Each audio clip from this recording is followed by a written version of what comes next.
I'm joined now from Bangkok by Paul Collier.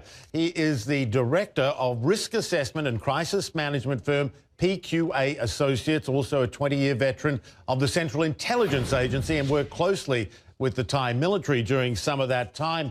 And good to see you. First of all, the General did not want to be in this position, said he did not want to be. Could this have come from the palace, a request from on high?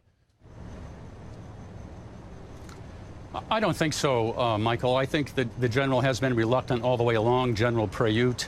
I think his assessment was that after violence has built for the last several months, actually, more acute the last couple of weeks, he decided to act preemptively this week as several other large rallies and strikes were scheduled to occur Thursday and Friday coming up. So if it's not a coup, what is it? We don't know yet. It might be a coup. We've only had one day. It's martial law right now, and it looks pretty calm on the streets. On the way over here tonight, I toured around a bit. A lot of the military deployments that were out this morning have now shrunken back a bit.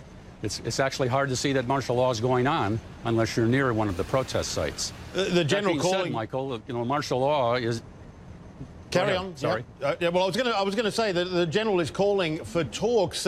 What's your take on the political environment, the climate there, for such talks to take place, or meaningful talks anyway? Very difficult. I mean, the Army's good at martial law. The problem is, what do you do on the day after martial law? And that means the military has to engage as a mediator and almost force the opposing parties to come together, which is a role the military is not comfortable in, nor is it trained for. So I'm not sure how the political resolution is going to go here. If the military starts to show an uneven hand and favoritism towards one camp or the other, we could see a strong reaction from the losing side.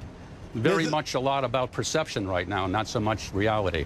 Yeah, good point. You know, there's been so many coups in Thailand over, the last 6 or 7 decades, probably a dozen or more. It's almost a fallback position. But as you say, the question is, what now? I mean, to get the political track back, what does the military do? Well, I think the military does what it does best. It's going to bring parties together under threat, almost, and say, let's sit down. You're going to have to compromise a bit. You can't get everything you want. So far in this dispute, each side has cast the dispute in all or nothing terms, zero-sum game.